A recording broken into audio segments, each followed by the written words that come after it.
Bonjour, aujourd'hui nous allons traiter du sujet suivant. Quels sont les avantages et les inconvénients entre un altimètre visuel analogique et un altimètre visuel digital? L'objet de cette vidéo concernera exclusivement l'affichage numérique et ne concernera pas le système informatique intérieur aux altimètres. Nous commencerons par les avantages de l'altimètre visuel analogique. Premier avantage, c'est que c'est le premier que vous avez utilisé lors de votre formation. Vous y êtes donc très bien habitué. Le deuxième avantage, c'est que c'est un altimètre qui est très visible par sa taille et aussi par son code couleur, ce qui fait que la visibilité est également très rapide à faire. Ensuite, son prix. Le prix est relativement bas comparé aux altimètres numériques. Et enfin, il ne nécessite pas de surveillance avant de monter dans un avion, ni d'utiliser des piles. Passons aux inconvénients. Premier inconvénient, parfois il est très difficile de déterminer de manière exacte l'altitude, surtout lorsque l'aiguille se situe entre deux lignes. Deuxièmement, cela peut manquer de précision, surtout lorsque l'on exerce une activité où cela demande une précision extrême. On peut citer comme exemple de discipline le swoop. Troisième inconvénient que l'on peut relever, c'est que c'est un altimètre qui ne se porte qu'au poignet et qui est assez lourd et assez imposant.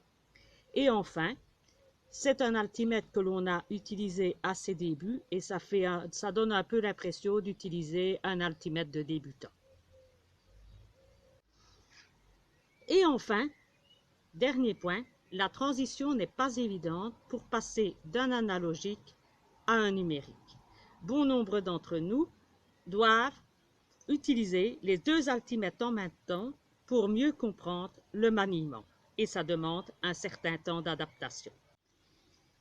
Passons à l'affichage numérique.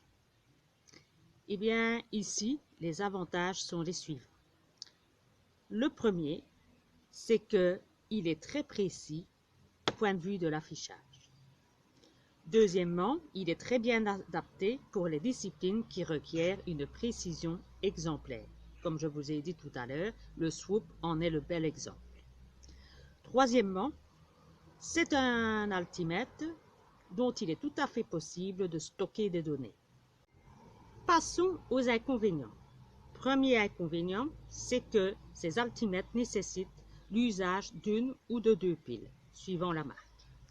Deux, par conséquent, cela va nécessiter un certain prix et un certain coût, surtout si certains altimètres sont très énergivores. 3. Vous devriez consacrer un temps de vérification pour voir si vos piles sont bien toujours en bon état de marche et prévoir aussi un temps suffisant pour la charge de votre appareil. Enfin, il y a la question de la visibilité. En effet, il arrive que lorsqu'on se trouve face au soleil ou à contre-jour, il est très difficile de lire son altimètre. C'est également le cas lorsque l'on porte des lunettes polarisées ou si l'on porte des visières polarisées. Cela est un grand inconvénient pour bon nombre d'entre nous. Enfin, il faut savoir aussi que c'est de l'informatique et que très souvent, ça bug. On peut également ajouter la configuration. En effet, pour certains d'entre nous, c'est un véritable calvaire de configurer un altimètre, surtout que certains modèles sont vraiment compliqués à mettre en route et à retenir la manière de l'utiliser sans devoir lire le mode d'emploi. Tous les points que j'ai invoqués, ce sont des points que j'ai recueillis auprès de certains clients ou que j'ai entendus sur les Dropzone.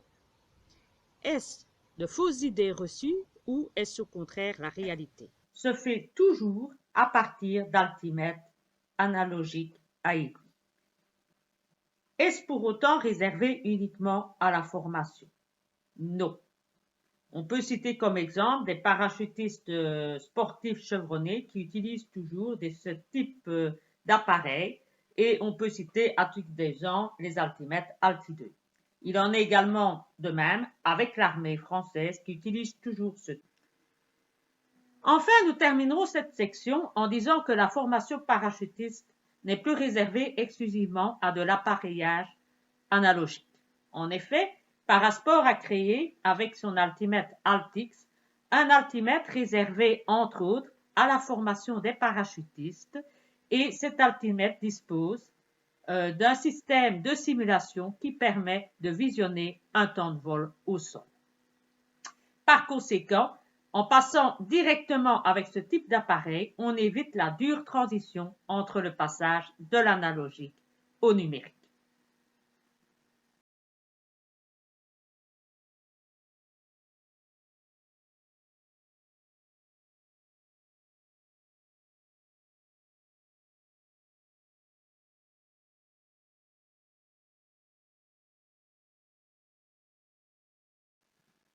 En plus de l'économie d'argent, vous allez faire une économie de temps avec les altimètres analogiques, puisque vous ne devrez pas aller acheter des piles, les changer, vérifier qu'elles fonctionnent bien, vérifier avant votre départ que votre altimètre fonctionne, et également perdre du temps pour le configurer. Et en plus de ça, vous aurez une dépense en moins d'énergie, car pour certains, configurer leur appareil relève du calvaire. En plastique pour les numériques. 5. Ils sont garantis souvent à vie, ce qui fait que la rentabilité sur le long terme est élevée, en plus de son espérance de vie plus importante. On invoque souvent, c'est que les altimètres à aiguille ne sont pas précis. Parfois, l'aiguille se trouve entre deux lignes, et dans ce cas, on est un peu ennuyé pour déterminer exactement où on se trouve, mais on trouve également comme argument en sa défaveur qu'il n'est pas précis assez pour être utilisé dans des activités de précision telles que le swoop, ce qui est totalement faux, puisque Galaxy a créé un altimètre à aiguille, l'Alti2 Extreme, qui est spécialement dédié à l'activité du swoop. Donc maintenant, les activités de précision peuvent également trouver leur altimètre à aiguille comme un outil de précision hors pair.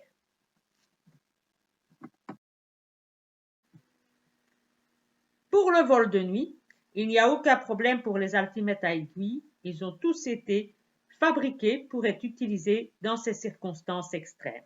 Ils seront donc actifs pendant de longues périodes dans la nuit sans aucun problème. Ce n'est pas toujours le cas pour les altimètres numériques, où pour certains, ils sont constitués d'office pour être utilisés dans ces conditions, et pour d'autres, c'est seulement sur option. Donc, à vérifier avant achat.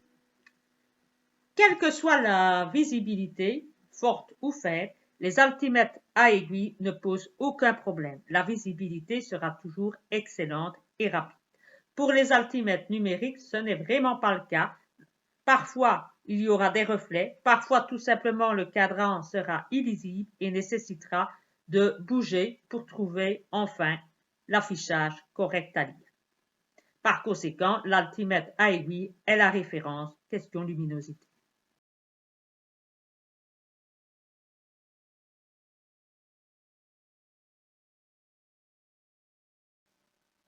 Pour le support, eh bien oui, en effet, les altimètres analogiques ont moins de possibilités de support que les altimètres numériques. Pour les altimètres analogiques, vous avez la possibilité de les porter au poignet et à la main, mais il n'y aura jamais de support à la poitrine, ce qui est le cas par exemple pour le Viso 2 Plus de Larsen & Brusgart. Enfin, dernier point souvent évoqué, c'est que l'informatique, c'est pas infaillible et que très souvent ça bug, donc il faut le savoir aussi, alors que les altimètres à aiguille, eux, en général, ils ont fait leurs preuves et bon nombre de personnes qui les ont utilisés n'ont jamais vraiment relaté de problème en vol avec ce type de mécanisme. Voilà. Enfin, un point qu'il faut aussi aborder, c'est la tendance écologique qui est à la mode pour le moment. Et oui, les altimètres à aiguille sont tendance, ils sont écologiques, ils ne font pas usage de batterie ni d'électricité, ils sont très utilisés en matière métallique durable, ce qui n'est pas le cas des altimètres numériques qui sont en plastique et font usage de beaucoup de matières premières.